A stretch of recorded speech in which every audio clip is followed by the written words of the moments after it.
Queridos, abramos a Bíblia no Evangelho segundo Mateus, o capítulo de número 13, e o versículo de número 38. A primeira e a segunda parte do versículo, que nos diz assim: o campo é o mundo, a boa semente são os filhos do reino. Repita comigo, por favor, esta expressão bíblica: o campo é o mundo, a boa semente são os filhos do reino. Senhor, nós em oração chegamos ao seu trono mais uma vez em nome de Jesus, para pedir que nos momentos que vamos compartilhar a sua santa palavra, o teu amado povo, a tua santa igreja, possa ser edificada e o seu nome possa ser glorificado. Cumpre tudo o que lhe apraz aqui esta noite, porque este culto é exclusivamente para o Senhor e para a glória de seu grandioso nome. Pedimos em o nome de Jesus. Amém.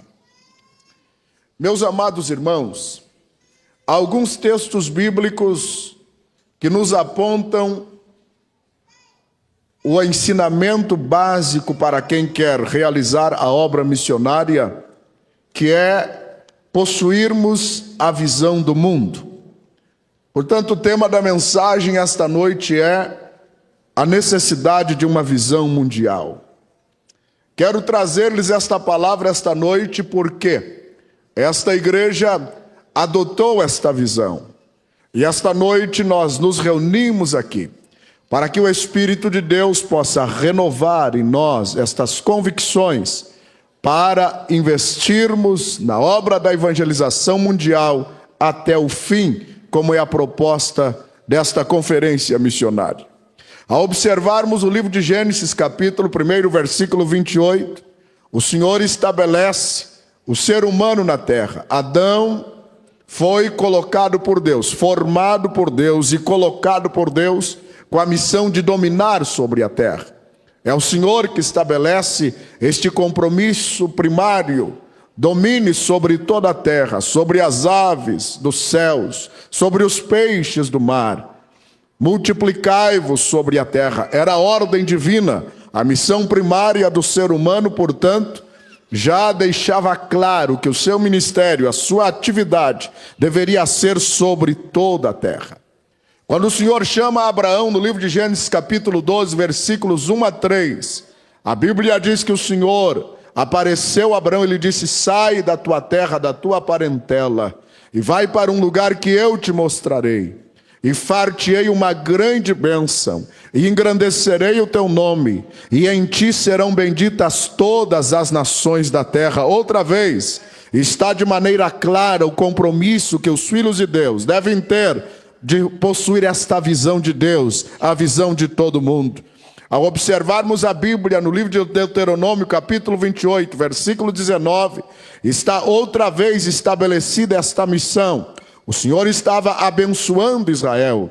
E neste capítulo, nesta porção da Bíblia, onde a bênção do Senhor está sendo estabelecida, Moisés, o profeta de Deus, está dizendo ao povo: se ouvirdes a voz do Senhor teu Deus, e obedecerdes todos os seus mandamentos, bendito serás ao entrares, bendito serás ao saíres, bendito serás no campo, bendito será a tua água, o fruto do teu ventre, os teus animais, benditos serão os teus descendentes. O Senhor te fará 1000 vezes mais do que os teus adversários. Os teus inimigos te perseguirão por um caminho, o Senhor te livrará por 7 caminhos. Estarás por cima e não por baixo. O Senhor te coloca por cabeça e não por cauda. Terás para emprestar e não pedirás emprestado, porque o nome do Senhor vosso Deus será conhecido através de vós a todas as nações da terra. Glória a Deus.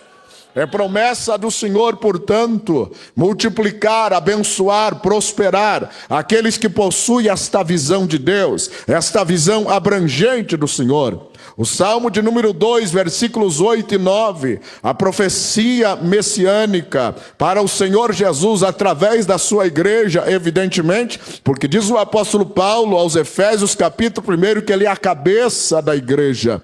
Ele foi constituído acima de todos os principados, potestades, dominadores, acima de todo nome que se nomeia, está o nome de Jesus, mas ele é o cabeça da igreja. Filipenses capítulo 2, versículos 5 a 10, está dizendo que ele, sendo Deus, não teve por usurpação ser igual a Deus, mas a Bíblia declara que ele esvaziou-se de si mesmo, esvaziou-se da sua glória, dos seus atributos divinos, e humilhou-se a si mesmo. É interessante que ele não foi humilhado, mas ele humilhou-se e foi obediente até a morte de cruz, pelo que Deus exaltou soberanamente, que lhe deu um nome que é sobre todo nome, para que diante do nome de Jesus se dobre os joelhos que estão no céu, na terra e baixo da terra. Glória a Deus. O nome de Jesus está acima de todo nome que se nomeia, mas ele é a cabeça da igreja. Todas as promessas relativas ao Senhor Jesus neste período da graça diz respeito à igreja e se cumpre através da igreja. O Salmo 2, versículos 8 e 9,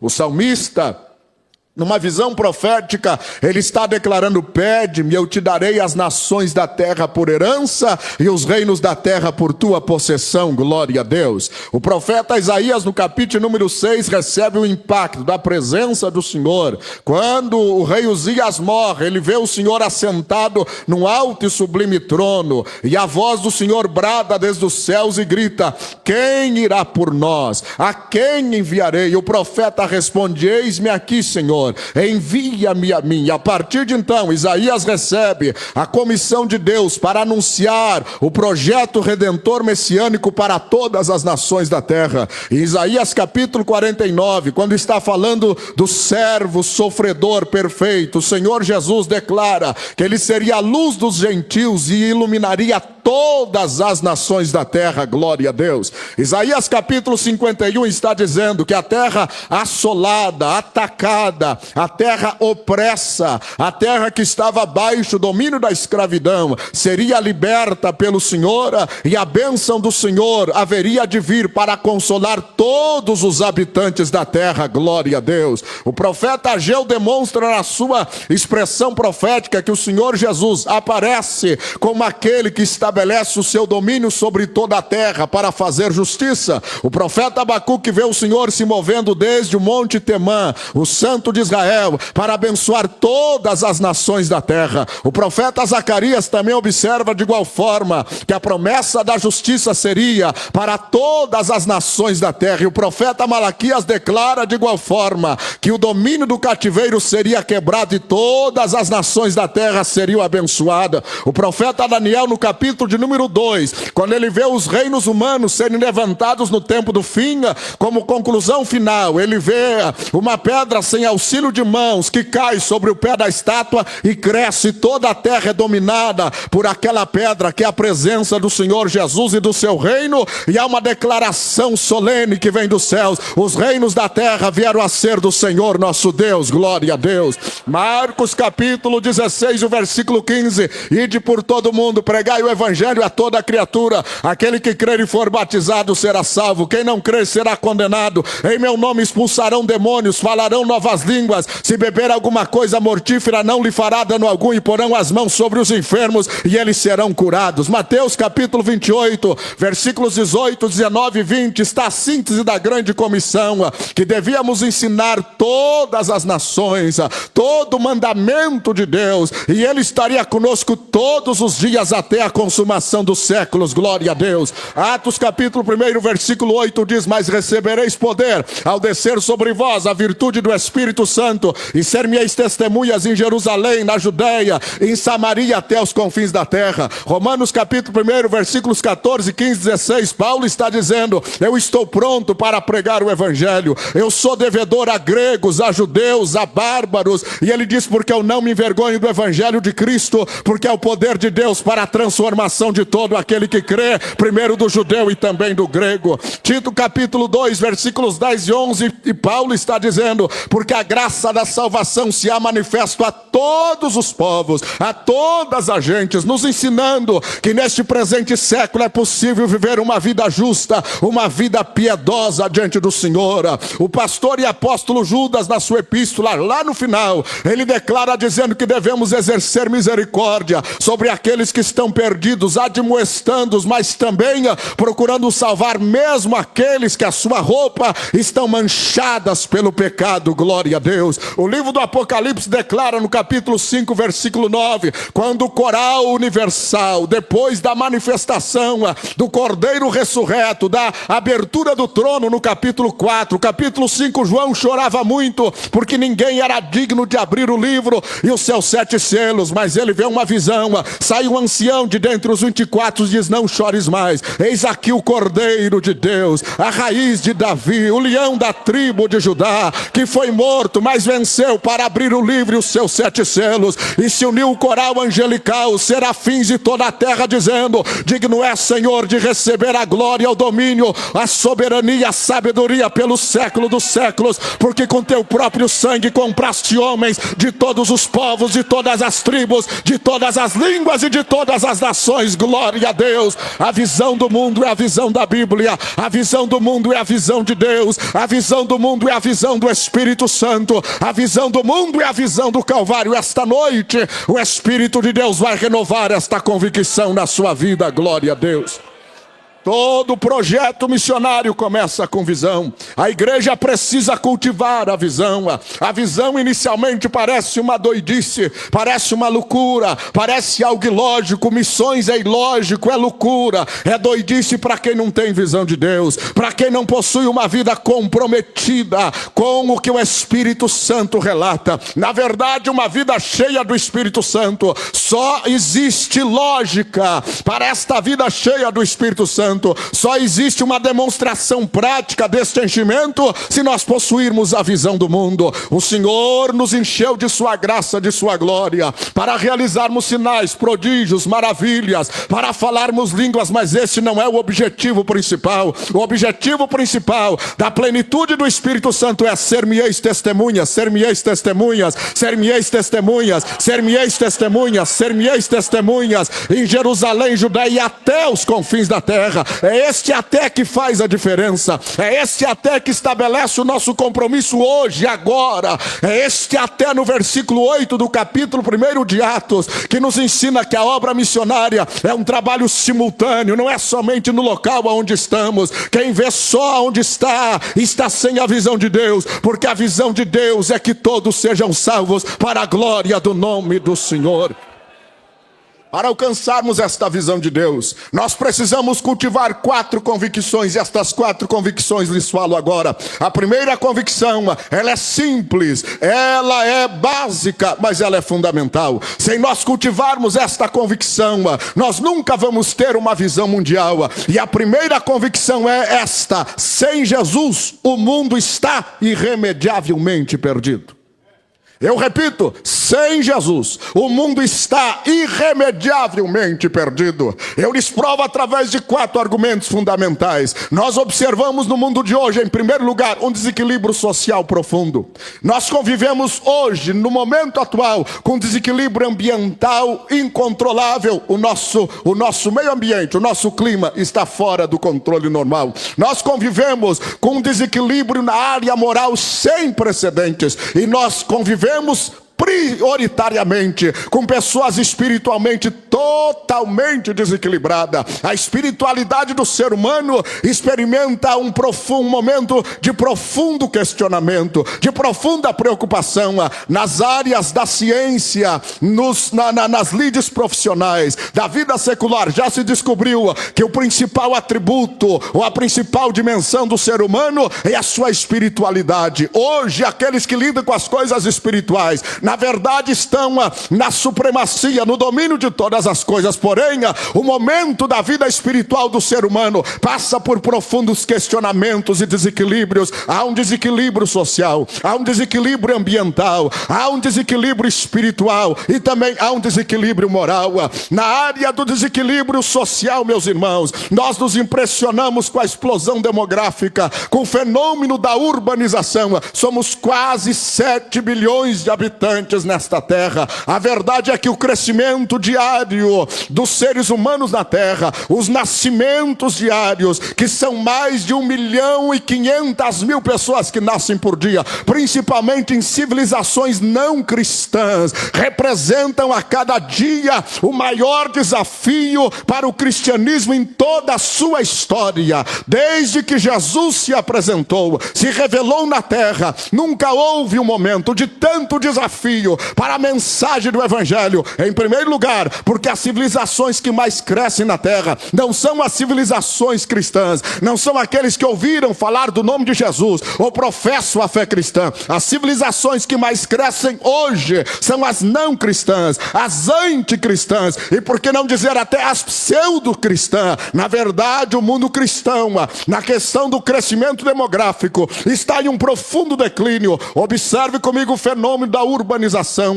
Só no nosso país, 80% da nossa população hoje vive nas grandes cidades. Há uma crise no campo, há um desequilíbrio social. A maioria da população brasileira, no século passado, especialmente nos últimos 50 anos, deixou de ser uma população agrícola, com seus valores, com as suas características, para vir para a grande cidade, buscando um Eldorado, um jardim, uma vida melhor. Qual não é a nossa realidade hoje? Que a criminalidade aumentou, a marginalidade aumentou, a diferença socioeconômica também aumentou. As grandes cidades hoje são constituídas de cinturões de miséria, de cinturões de pessoas revoltadas, prontas para uma explosão social sem controle, e o próprio Estado já perdeu o domínio desta situação. As pessoas estão sem segurança, as famílias já precisam preocupar-se com o horário de voltar para casa. Não podemos mais chegar em casa tranquilo com o nosso automóvel, temos que nos cuidar, estar com os olhos abertos. O que é isto? É uma crise social sem precedentes. Observe os senhores, que são quase 500 cidades hoje no mundo, com mais de 1 milhão de habitantes. São mais de 20 cidades, pelo menos, com mais de 10 milhões de habitantes.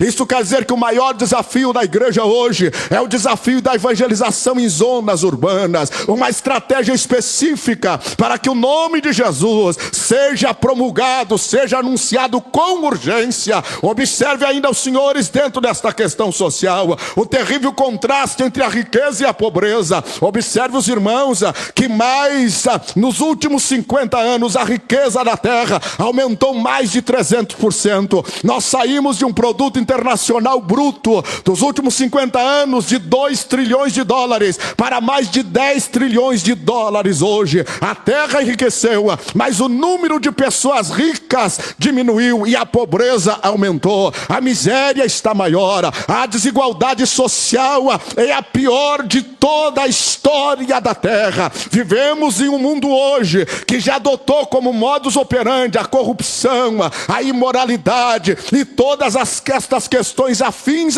de um mundo sem Deus. Observe bem os irmãos, são mais de 1 bilhão de analfabetos, são mais de 500 milhões de subnutridos. As guerras já produziram em torno de 20 milhões de refugiados e mais de 200 milhões de nômades existem hoje na terra. A diferença social é tão gritante que um bebê americano consome por dia, para sua sobrevivência, perto de $30, enquanto um bebê lá na África, nesta proporção, consome $1 somente por dia para a sua sobrevivência. Enquanto os latinos-americanos sobrevivem, os bebês latinos-americanos sobrevivem com $20 por dia. Um bebê indiano gasta em torno de $2 por dia. E isto é uma diferença social terrível. O que é isso? É uma terra injusta, desequilibrada socialmente, desequilibrada economicamente. A riqueza da terra está na mão de poucos e os miseráveis aumentam. Esqueceram que o evangelho de Jesus veio principalmente para os necessitados. É Isaías capítulo 61 que diz: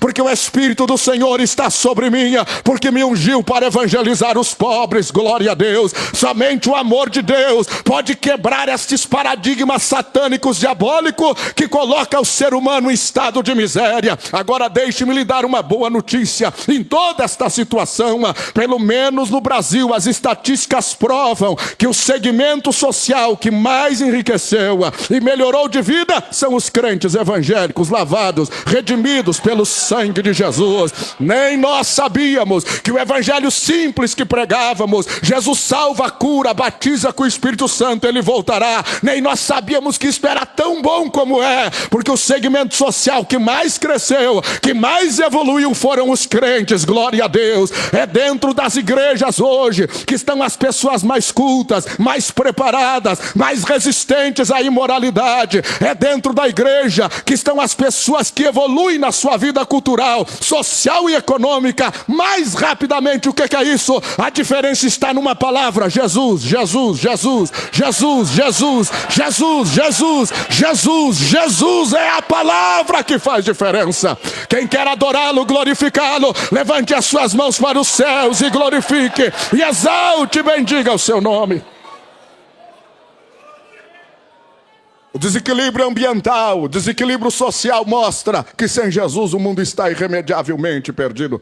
Não há solução. Hoje o grande questionamento: o ex-vice-presidente dos Estados Unidos, ex-candidato a presidente Al Gore, está liderando uma frente mundial para despertar-nos com relação aos problemas ambientais. Há uma grande preocupação. Esta semana houve um tremor de terra na Argentina que atingiu 5 estados brasileiros. A terra tremeu lá no Rio Grande do Sul, em Santo Ângelo, e outros estados da nossa federação foram atingidos. O tsunami que ocorreu o ano passado é consenso entre os cientistas que desequilibrou o eixo da terra, o ponto de equilíbrio. E o eixo da terra, ainda dizem os cientistas, ele está vibrando, não voltou ao seu normal. Qual não é essa a nossa surpresa? Que na semana passada anunciaram que nós estamos para experimentar a nível de mundo, a nível de nossa terra, mais um destes terríveis acidentes. Na verdade, o problema da descarga de gás carbônico na atmosfera, o problema da camada de ozônio, tudo isso são desequilíbrios ambientais. Há a previsão dos cientistas políticos que daqui a 40 anos, 50 anos, não haverá mais água doce, potável, natural na Terra à disposição. Há a previsão já há 50 anos de que nós estamos para viver daqui a 20 anos a pior crise do petróleo. Na verdade, todas as guerras que ocorrem hoje têm como fundamento o domínio da energia para a sobrevivência das nações. Nós estamos em um mundo, meus senhores e senhoras, que está um caos. O único ambiente de paz, de alegria é aqui na igreja. O único lugar onde você se sente tranquilo é aqui, louvando, bendizendo ao nome do Senhor. Porque nós sabemos que tem alguém que está sentado no trono, dominando todas as coisas. O crente, o servo de Deus, não precisa se desesperar, porque a Bíblia diz: quando todas estas coisas acontecer, levantai as vossas cabeças, porque a vossa redenção está próxima. Só aqueles que estão esperando a vinda de Jesus, levante a sua mão para o céu e dê o melhor glória a Deus da sua vida. O desequilíbrio ambiental, ou a questão da chuva ácida, a contaminação da água e o desequilíbrio moral, o que dizer disso? A maior passeata gay do mundo já ocorreu em São Paulo.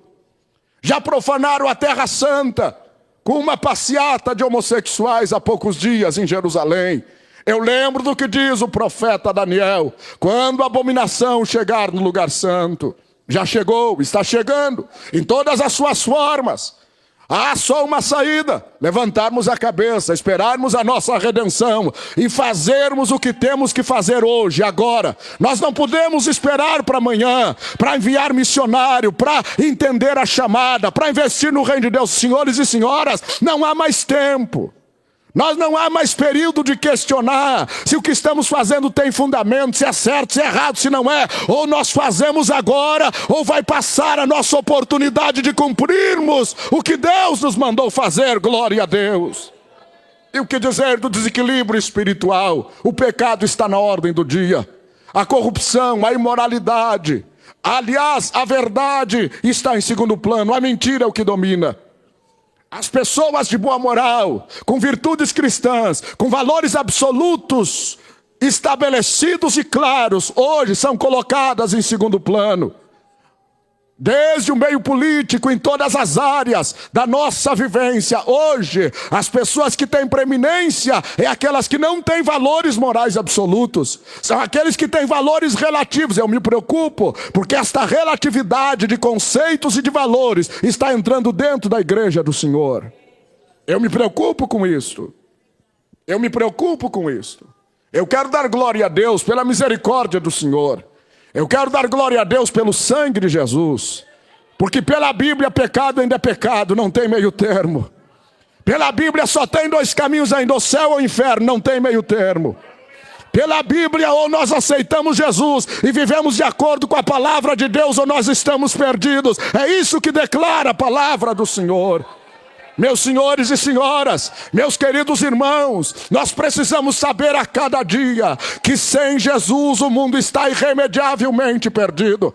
Isaías no capítulo 1, versículos 5 a 7 está dizendo: a vossa terra está enferma, desde a cabeça até os pés, não há senão chagas podres, não amolecida, sem óleo. A vossa terra está devastada como numa subversão de estranhos. E a palavra do Senhor vem mais adiante, o Senhor convida, diz: vinde, arguime. Ainda que os vossos pecados sejam como a escarlata, eu farei, ou como o carmesim, farei branco como a alva lã. O Senhor está convidando os seus filhos para um diálogo. Ele está dizendo: me questionem, me prove as vossas convicções. E mesmo que a vossa situação seja uma situação de miséria, o Senhor está dizendo: eu ainda tenho poder para perdoar, para curar, para salvar, para libertar. Glória a Deus.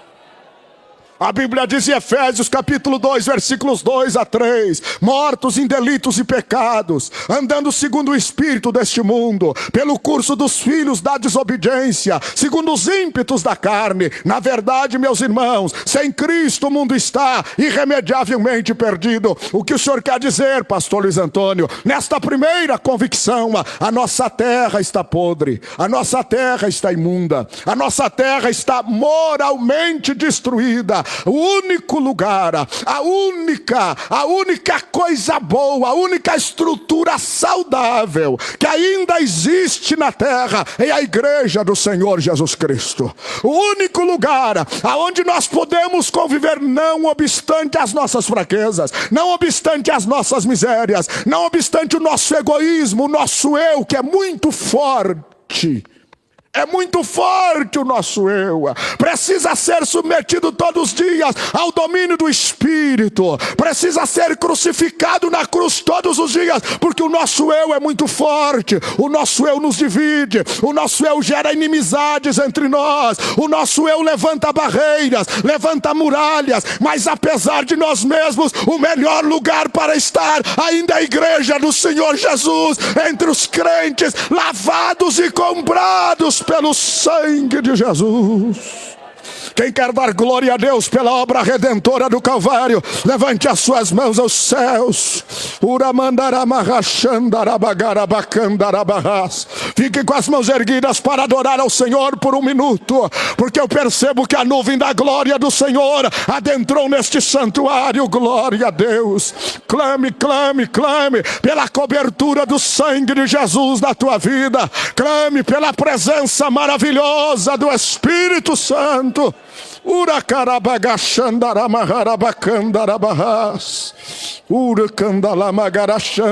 Oh, Espírito de Deus, renova o teu povo esta noite. Renova a fé da tua igreja. Renova as convicções da tua amada noiva. Aleluia. A única coisa boa que há na terra é a igreja. Só é possível viver uma vida melhor ainda entre os cristãos verdadeiros e genuínos, porque o Apocalipse mostra que a pior coisa é a falsa igreja.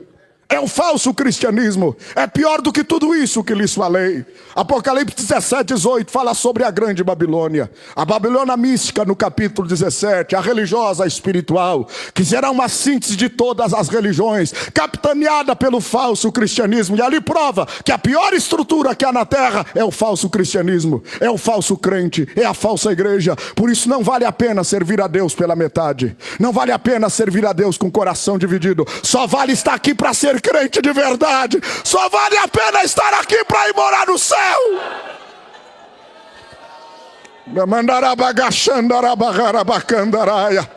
Só vale a pena estar aqui para viver uma experiência radical com o Espírito Santo, verdadeira. Clame esta noite e diga: Espírito Santo, enche a minha vida, porque eu não posso viver uma vida pela metade. Não vale a pena viver um falso cristianismo. Não vale a pena constituir uma falsa igreja. Não vale a pena. A Bíblia diz que a pior estrutura de todas, glória a Deus. Porém, meus irmãos, sem Jesus o mundo está irremediavelmente perdido. Ah, palavra linda, palavra maravilhosa. Este nome que resolve tudo. Jesus, Jesus, Jesus. Diga 3 vezes: Jesus, Jesus, Jesus. Diga, abra sua boca para proferir este nome lindo, este nome santo, este nome doce, este nome poderoso. Não há salvação a não ser através deste nome. Não há milagre a não ser através deste nome. Não há vida eterna a não ser através deste nome. Jesus é o nome que é sobre todo nome. É o nome de Jesus. Os nomes de Deus no Antigo Testamento revelavam os seus atributos e a sua natureza. 72 nomes de Deus estão registrados no Antigo Testamento. Isso quer dizer que quando o penitente chegava para pedir uma bênção, ele tinha que conhecer o nome que abriria a chave, que seria a chave para aquela bênção. Quem queria cura precisava clamar por Jeová Rafá, o Senhor que cura. Quem precisava provisão precisava clamar por Jeová Jiré, o Senhor que provê. Quem estava ansioso da presença de Deus tinha que clamar pelo Jeová Chamar, o Senhor que está presente. Quem precisava de apacentamento, nutrição, tinha que clamar por Jeová Raá, o Senhor que é pastor. Eram 72 nomes, que somente o sacerdote conhecia estes 72 nomes. Os demais não sabiam isso. Era a teologia complexa do Antigo Testamento. Todo o poder desses 72 nomes. A Bíblia diz no Evangelho de João, capítulo 17, versículo 6, na oração sacerdotal, Jesus está dizendo: Pai, manifestei o teu nome na terra. A palavra manifestar neste versículo, no original grego, é a mesma do Apocalipse, revelar o que estava oculto. Isso quer dizer que até ali o poder do nome de Deus estava oculto aos homens, mas agora no Novo Testamento, uma palavra de 5 letras tem o poder destes 72 nomes do Antigo Testamento. Você clama a Jesus e recebe paz. Você clama a Jesus e recebe salvação. Você clama a Jesus e recebe alegria. Você clama a Jesus e recebe cura. Você clama a Jesus e recebe prosperidade. Você clama a Jesus e recebe libertação. Você clama a Jesus e recebe transformação. Jesus é o nome que é sobre todo nome, glória a Deus. E todo joelho se dobrará diante do nome de Jesus e declarará que Ele é Senhor, para a glória de Deus Pai. É o nome de Jesus.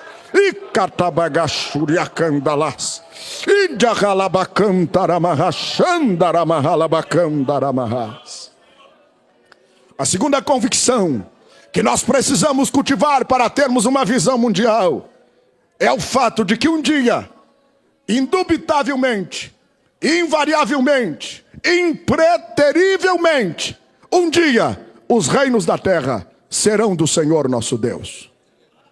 Todos os reinos. Esta é a mensagem central da Bíblia. Jesus veio para anunciar o reino que estava chegando.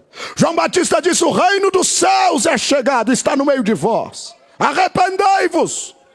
O Senhor Jesus estabeleceu os princípios do reino. Ele disse aos discípulos: o reino dos céus está dentro de vós. Hoje o reino dos céus se manifesta no seu aspecto espiritual, mas vai chegar um dia que ele vai se manifestar literalmente na terra. É isso que ensina o livro de Daniel. É isso que ensina o livro de Ezequiel. É isso que ensina todo o livro de Apocalipse. Se resume nisso: os reinos da terra serão do Senhor nosso Deus. Daniel vê 4 reinos, e na sua visão daquela estátua, os 4 últimos grandes reinos, e o último império é o romano. O primeiro que ele viu, o babilônio, depois medo-persa, depois gregos. Todos estes reinos se confundem a sua história com dos seus reinos. Os reinos dos medo-persas se confundem, os babilônios, melhor dito, se confunde com o nome de Nabucodonosor, Nebuzaradão, Nabonido, estes grandes homens. O reino medo-persa se confunde com o nome de Ciro, de Cambises, de Assuero, de outros grandes reinos. O reino dos gregos se confunde com o nome de Alexandre o Grande. O Filipe da Macedônia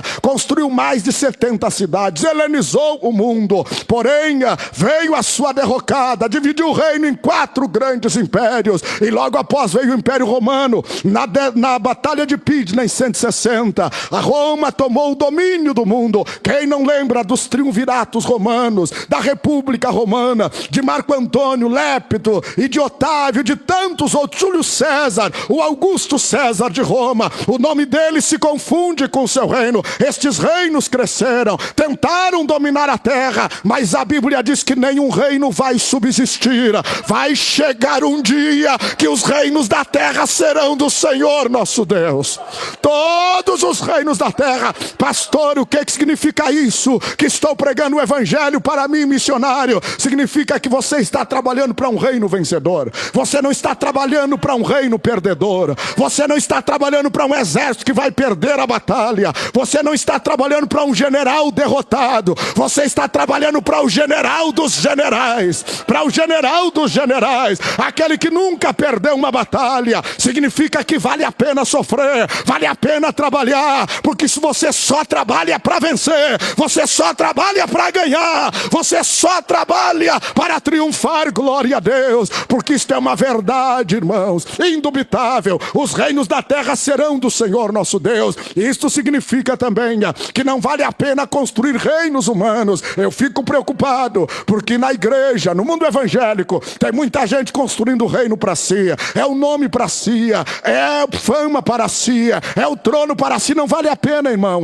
Tudo isso vai virar pó. Nome do pastor Luiz Antônio, nome do reverendo tal, nome do sultano, do beltrano, do mengano, do fulano, isso tudo vai cair. Não vale a pena a fama, não vale a pena o orgulho, a vaidade, bater no peito. Eu sou, eu faço, ninguém faz nada, ninguém é nada, ninguém tem nada, ninguém é grande. O único grande é Jesus. Aleluia, aleluia. O único rei verdadeiro é Jesus. É o único reino que vai subsistir. Todos os reinos da terra serão derrubados. Apocalipse 19. João está dizendo: e vi uma grande visão no céu, e um cavaleiro assentado sobre um cavalo branco. Ele tinha na sua cabeça coroa, seus cabelos brancos como alva lã, o seu rosto brilhava como o sol na sua força. Estava escrito Rei dos Reis e Senhor dos Senhores, e na sua coxa escrita Príncipe dos Reis da terra. E a sua vestimenta branca e talar, salpicada de sangue, e da sua boca saiu uma espada de 2 gumes. E quando aquele rei saiu para vencer, se apresentou uma grande voz. Os anjos cantaram dizendo: aleluia, o Senhor Deus Todo-Poderoso reina, porque a sua noiva já se aprontou, e os reinos da terra vieram a ser do Senhor nosso Deus. Os reinos da terra vieram a ser do Senhor nosso Deus. Levante a sua mão ao céu para louvar ao Rei, para bendizer ao Rei, para exaltar ao Rei. A segunda convicção que nos faz realizar obra missionária é saber que os reinos da terra um dia serão do Senhor nosso Deus. Até porque a base dos reinos humanos, diz Daniel, é ferro e barro, não se mistura, não permanece, não tem sustentação. Ferro e barro não dá sustentação a nada. Agora o reino que está sendo construído pelos pregadores do evangelho é um reino inamovível, é um reino inabalável, é um reino insubstituível, é um reino irremovível. É o reino do Senhor nosso Deus. Quantos podem dar glória a Deus por esta verdade?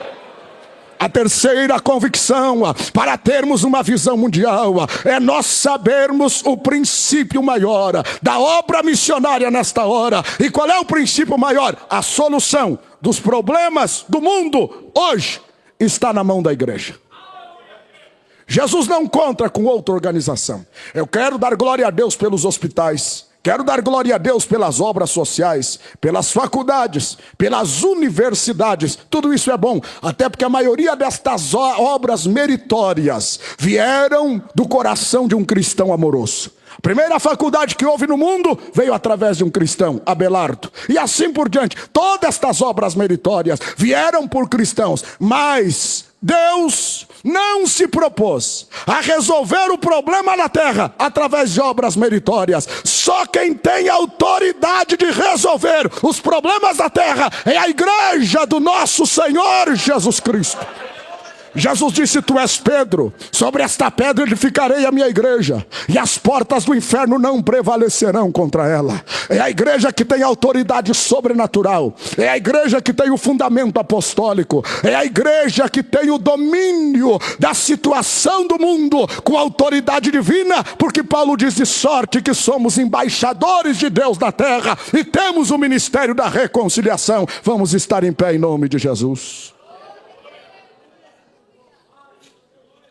A quarta e última convicção: para termos uma visão mundial, nós precisamos adotar os métodos de Deus. E quais são os métodos de Deus, pastor Luiz Antônio? A internet é um método, mas é secundário. A televisão é um método, mas é secundário. A escrita também é, mas é secundário. Qual é o método de Deus para evangelizar o mundo?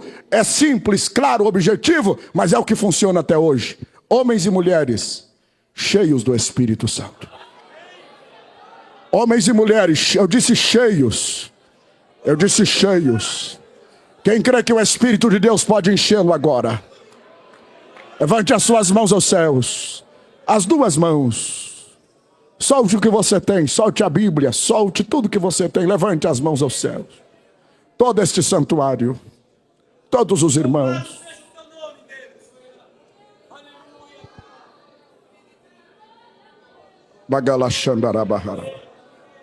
E eu quero que você, com as suas mãos erguidas, tome a mão da pessoa que está do seu lado e sustente a mão dela lá em cima, porque não é fácil ficar com as mãos levantadas. E além disso, de mãos dadas, isso é um tapa na cara do diabo que a gente dá. Quando nós damos as mãos, nós estamos vencendo o nosso eu e dizendo a nós mesmos que nós fazemos questão de estar unidos. Eu quero que os meus colegas pastores me ajudem aqui, por favor, os senhores. Venham aqui, queridos. Estendo as suas mãos santas em direção a esta igreja. Fique aqui na frente, por favor. Estendam as suas mãos santas.